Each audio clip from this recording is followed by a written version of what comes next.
18 வாசிங்க. தப்பி பிழைப்போம் என்கிற நம்பிக்கை. ஆமா, ரொம்ப நாள் காத்தடிச்சு தான், ஏதோ ஒரு நாள் காத்தடிச்சா பரவாயில்ல, ரொம்ப நாள் காத்தடிச்சுட்டே இருக்குது, வெளிச்சத்தை பார்க்கவே முடியல போது என்ன உண்டாகுது? நம்பிக்கை போயிடுச்சு. அதுல இவங்க என்ன வேலை செஞ்சாங்கன்னா, நல்ல ஒரு புத்திசாலித்தனமான வேலை செய்யறாங்க. எல்லாத்தையும் எடுத்து என்ன பண்றாங்க? தூக்கி வெளியே போடுறாங்க. நம்ம பிரச்சனை என்னன்னா, எதையுமே தூக்கி வெளியே போடாம கப்பலை காப்பாற்ற பார்ப்போம். எல்லாம் பக்கத்துல பார்த்து சொல்லுங்க, டோன்ட் preserve the temporary. பக்கத்துல பார்த்து சொல்லுங்க, படகு உனக்கு எவ்வளவு பிடிச்சிருந்தாலும், படகு எவ்வளவு அழகா இருந்தாலும், அதை காப்பாற்ற நினைச்சு நீ முங்கி போயிடாத. ஏன் படகு உடையுது? ஏன்னா படகோட இருப்பேன்னு ஆண்டவர் வாக்கு பண்ணல, உன்னோட இருப்பேன்னு ஆண்டவர் வாக்கு பண்ணு. நாம என்ன நினைச்சுக்கிறோம், கார் உடஞ்சிட்டாலே, வண்டி நிறுத்திட்டாலே என்ன கடவுள் நம்மோட இல்லை அப்படின்னு. டேய், நான் வண்டி நீ கொண்டு வந்து பாஸ்டர் கொடுத்து ஜோம் பண்ணதுனால வண்டி பிரச்சனை ஆகாம இருக்குமா? ஜோம் பண்ணிட்டு 4 நாள் கழிச்சு மோதிடுச்சு, என்ன நம்ம ஜபம் சரி இல்லையோ? ஆண்டவர் சொல்றாரு, உன் ஜபம் சரி இல்லைன்னா நான் என்னைக்கு வாக்கு பண்ணேன்? உன் காரோட இருப்பேன்னு, உன்னோட இருப்பேன்னு தான் வாக்கு பண்ணேன். ஓகே, இது மூலமா தான் உன்னை கொண்டு போய் சேர்ப்பேன், இந்த கப்பல்ல தான் உன்னை கொண்டு போய் சேர்ப்பேன்லாம் வாக்கு பண்ணல. உன்னை நான் வாக்கு பண்ணிருக்கேன் உன்னை கொண்டு போய் சேர்ப்பேன்னு சொல்லிட்டு. இப்போ நீ நினைக்க வேண்டியது இது போயிருச்சேன்ட்டு இல்லை, என்னை எப்படி கொண்டு போய் சேர்க்க போறாரு? I am coming out. எனக்கு ப்ராமிஸ் எப்படின்னு சொல்லல அவரு, எனக்கு என்ன ப்ராமிஸ் சொல்லியிருக்காரு? என்ன கொண்டு போய் சேர்ப்பேன்னு சொல்லியிருக்காரு, தவிர எப்படி கொண்டு போய் சேர்ப்பேன்றது எனக்கு சொல்லல. நிறைய நேரம் நம்ம பிரச்சனை என்னன்னா, நம்முடைய டெம்பரவரி பிளெஸிங்ஸை கடவுள் நமக்கு கொடுத்துட்டாரு, இனிமே அதை விடக்கூடாதுன்னு நினைச்சு அதுல என்னுடைய உழைப்பெல்லாம் உள்ள போடுறோம். சில நபர்கள் இருப்பாங்க பாருங்க, அவங்க வந்து கடைசி வரைக்கும் நம்ம கூட வரதுக்காக ஆண்டவர் நம்ம கூட பயணத்தில் அனுப்பல. A to B, இங்கேருந்து இங்கே போகிறதுக்காக. நான் இப்போ இங்கேருந்து மெட்ராஸ் போகிறதுக்காக வண்டி ஏறுறேன், நான் அதில் ஏறி கொண்டேன், வண்டி எனக்கு ரொம்ப பிடிச்சி போச்சுன்னு அதிலே உட்காந்த கதை. எப்படி நான் எப்படி மெட்ராஸ் போயிடுச்சேன்? எனக்கு பிடிச்சி போயிடுச்சு, ஆனால் அது என் கூட கொஞ்ச நாளைக்கு தான் வர முடியும். எல்லா பிளெஸிங்கும் கடைசி வரைக்கும் என் கூட வரணுன்றது இல்லை. God's blessings are temporary sometime. ஆனால் நாம் என்ன பண்ணுறோம், அந்த பிளெஸிங்கை பிடிச்சிக்க பார்க்குறோம். பெரிய கப்பல், அருமையான கப்பல், ரோம் நகரத்துக்கு போகிறதுக்கு இதை விட சூப்பரான விஷயம் ஒன்றும் இருக்காது அப்படின்னு நம்ப முடியாது. புரிஞ்சிக்க வேண்டியது இதுதான், தேவன் படகோடு இருப்பேன் என்று வாக்கு பண்ணவில்லை, என்னோடு இருப்பேன் என்று வாக்கு பண்ணியிருக்கிறார். எனக்கு கொடுக்குற பொருள் மேலே, எனக்கு கொடுக்குற வேலை மேலே. சில பேருக்கு வேலை போச்சுன்னா உயிரே போயிடும். அவங்க சொல்லுவாங்க, கர்த்தர் இந்த அருமையான வேலையை எனக்கு கொடுத்தாரு, வேலை போன உடனே அடுத்த வேலை கொடுக்க மாட்டாரா? அவங்க என்ன நினச்சிக்கிறாங்க, இந்த படகு உடஞ்சி போச்சு, இனிமேல் நான் எப்படி போய் சேருவேன்? படகை கொடுத்தவர் கர்த்தர்னா இன்னொரு படகோ நடந்தோ உன்னை கொண்டு போய் சேர்க்கிறேன்னு சொல்லியிருக்காரு, கொண்டு போய் சேர்ப்பாரு. நீ போய் சேரணுமா இல்லை படகுல தான் போய் சேரணுமா? அதான் கேள்வி. இந்த படகுல தான் போய் சேரணுமா அல்லது போய் சேரணுமா? எந்த இடம் வாக்கு பண்ணப்பட்டதோ, எந்த இடத்த அடைவீங்கன்னு சொன்னீங்களோ, எந்த இடத்துல போய் ராஜாவுக்கு முன்பாக நிற்பாங்கன்னு சொன்னாங்களோ, அந்த இடத்துக்கு கொண்டு போய் சேர்க்கறது கர்த்தருடைய வேலைன்னா, எதுல கொண்டு போகிறான்றதை பத்தி லீஸ்ட் பாதர். ஒன்று போகுது, அது உடையுது, அதை பத்தி நமக்கு பிரச்சனை இல்லை. If that is a temporary blessing. எப்படி நான் டெம்பரரி பிளெஸிங்னு நான் முடிவு பண்ண முடியும்? அது நிரந்தரமான பிளெஸிங்னா அது என் கூட இருந்திருக்கும். இந்த கப்பலில் தான் நான் போய் சேரணும்னு தேவன் கொண்டு வந்திருந்தாருன்னா அந்த கப்பல் உடையாமல் இருந்திருக்கும். கப்பல் உடையுதுன்னா நான் அதை பற்றி என்ன பண்ண வேண்டியதில்லை, நான் உடைக்கல கப்பலை, கப்பல் உடையுது, நான் என்ன பண்ண வேண்டியதில்லை, கவலைப்பட வேண்டியதில்லை. எல்லாம் பக்கத்தில் பார்த்து சொல்லுங்க, படகு ஆசீர்வாதம் தான். ஆனால் அதை காப்பாற்ற நினச்சி நீ முங்கி போயிடாத. இது எனக்கு கடவுள் கொடுத்தது, கடைசி வரைக்கும் காப்பாற்றி ஆகணும். அதை காப்பாற்ற நினச்சி இன்வெஸ்ட் பண்ணதெல்லாம் அதில் போட்டு போட்டு போட்டு போட்டு கடைசியில் நானே ஒன்றும் இல்லாமல் போகிறேன். என் பலன் எல்லாம் அதில் செலவாகிட்டு இருக்குது. இன்னொரு பக்கத்தில் பார்த்து சொல்லுங்க, படகு உடஞ்சிட்டதுனால ஜேர்னி முடிஞ்சிடுச்சுன்னு அர்த்தம் கிடையாது.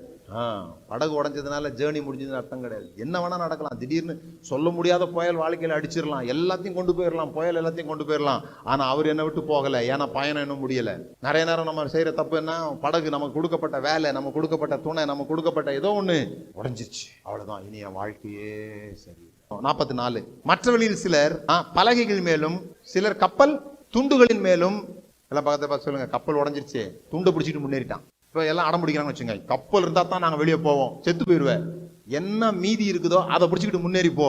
வெளியே போகிறதா இங்கே முக்கியமே தவிர, துண்டு கிடைக்குது, ஏதோ ஒன்று கிடைக்குது, பிடிச்சிக்கிட்டு முன்னேறி போ. லட்டு விற்கிறோம், ஒரு நாள் லட்டை தூக்கிட்டு போயிருந்திருக்கான், கால் தறி கீழே விழுந்துட்டான். விழுந்தோன்னு லட்டுலாம் என்ன ஆகி போச்சு, உடனே எல்லாத்தையும் எடுத்து போட்டு பூந்தி நிறுத்திட்டானா. நம்ம லட்டா இருந்தா தான் எனக்கு அதே மாதிரி கப்பல் கிடைச்சா தான் நான் பயணம் பண்ணுவேன்னு சொல்லாத. கப்பல் உடஞ்சது உண்மைதான், கப்பல் இல்லாம போகல, கப்பல் உருமாறி இருக்கிறது. இந்த கப்பலா இருந்தது இப்ப கட்டையா மாறி இருக்குது. எப்படியோ நம்ம வெளியே கொண்டு போனா சரி. Boat is existing in another shape. நான் மறுபடியும் அதே ஷேப்புக்கு தான் போகணும்னு அவசியம் இல்லை. இந்த புயலிருந்து வெளியே போகணும்னா எது உடஞ்சி கிடக்குதோ, எது மீதி இருக்குதோ, எது என்னால சேர்க்க முடியுதோ அதுல சிலர் கட்டையிலும்.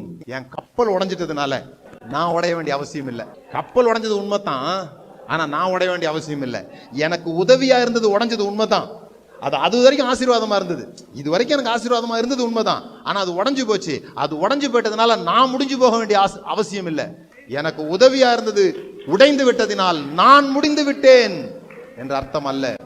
நம்முடைய எண்ணங்களே எப்படி இருக்குதுன்னா, பிரச்சனையை பேசுறோமே தவிர தீர்வை பேசுறதே இல்லை. உண்மையிலே வாழ்க்கையினுடைய தீர்வு எங்க இருக்குது? என்ன செய்யணும்னு யோசிக்கிறது தான் இருக்குது. இப்ப நடந்துருச்சு, இப்ப என்ன செய்யணும்? படகு உடஞ்சிட்டதுனால உங்க வாழ்க்கை முடிஞ்சிருச்சுன்னு அர்த்தமும் இல்லை. Don't preserve the temporary. எது உங்களுடைய ஆசீர்வாதமாக கருதுகிறீர்களோ, எது ஆனா ஆசீர்வாதம் தான், ஆனா அது நிரந்தரமானதல்ல. எது நிரந்தரமானது இல்லையோ யாரும் நம்ம கூட கடைசி வரைக்கும் பயணம் பண்ண போறது இல்லை. என்ன சொல்றீங்க? நீங்க இங்கிருந்து ட்ரெயின் ஏறீங்க திருநெல்வேலி போறதுக்காக, வழியில ஒரு ஆள் பழகிட்டாரு, அவர் ஆந்திரால இறங்கணும், அவர் பழகிட்டாருக்காக நீங்களும் ஆந்திரால இறங்கிடுவீங்களா? இல்ல அவரையும் உங்களோட திருநெல்வேலி கூட்டு போயிடுவீங்களா? கிடையாது. வாழ்க்கையில அவங்க எல்லாம் வருவாங்க, என்ன பண்ணிடுவாங்க, போயிடுவாங்க. நான் என்னோட இன்வெஸ்ட்மெண்ட் எல்லாம் அங்க செலுத்த பார்த்தேன்னா நான் போய் சேர வேண்டிய இடத்துக்கு என்ன பண்ண முடியாது, போய் சேர முடியாது. படகு உடைந்ததினால் உங்கள் வாழ்க்கை முடியவில்லை. படகுதான் உடைந்திருக்கிறது, வாழ்க்கை உடையவில்லை. ஏனென்றால் படகோடு இருப்பேன் என்று வாக்கு பண்ணவில்லை, உங்களோடு இருப்பேன் என்று வாக்கு பண்ணியிருக்கிறார்.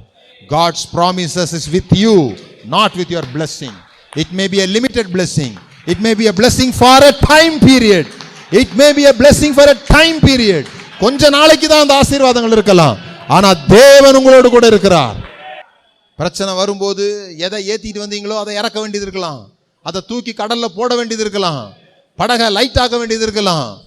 அதை செய்யலைன்னா நீங்க சேர்ந்து முங்கி போக வேண்டியது இருக்கும். நிறைய பேர் ஆசீர்வாதத்தை பிடித்து கொள்றாங்க. நான் சொல்றேன், தேவன் உங்களோடு கூட இருக்கிறார். புயல்களில் எல்லாம் இழந்து போகலாம், புயல் எல்லாத்தையும் எடுத்துட்டு போயிடும். புயல் வீசி முடிக்கும் போது படகு உடஞ்சி கிடக்கும், கொண்டு வந்த பொருள்லாம் காணாம போயிருக்கும். ஏன்னா படகு போயிருச்சு, நீங்க இருக்கிறீங்க. ஏன்னா தேவன் உங்களோடு கூட இருக்கிறார். தேவன் உங்களோடு கூட இருக்கிறார். இந்த கல்லின் மேல் தன் வீட்டை கட்டினவன். புயல் அடிக்கும், பெருமழை சொரியும், தண்ணீர் சூழ்ந்து கொள்ளும், ஆனா வீடு இடிந்து விழுகிறது இல்லை. ஏன்னா கர்த்தருடைய வார்த்தையிலே அவன் கட்டப்பட்டிருக்கிறான். எது இழந்தோன்றதுல கவனம் இல்லை, எது மிச்சம் இருக்குதுன்றதுல எங்களுக்கு கவனம் இருக்குது. படகு வேற சைஸ்ல பிரம்மாண்டமா வந்தது உண்மைதான், ஆனா அவ்வளவு பிரம்மாண்டமா வந்து என்னை கடலுக்கு அந்த பக்கம் கொண்டு போய் சேர்க்க முடியல அதால. ஆனா ஒரு சின்ன கட்டை என்னை கொண்டு போய் சேர்க்க போகுது, அந்த கட்டையை பிடிச்சிப்பேன். நான் கடல் நடுவில் கப்பலை கட்ட முடியாது, இழந்து போன அதே உருவத்தை அந்த படகுக்கு மறுபடியும் நான் கொடுக்க முடியாது. சிலர், மற்றவர்களில் சிலர் பலகைகள் மேலும் சிலர் கப்பல் துண்டுகள் மேலும் போய் கரையேறவும் கட்டளையிட்டான். இவ்விதமாய் எல்லாரும் தப்பி கரை சேர்ந்தார்கள்.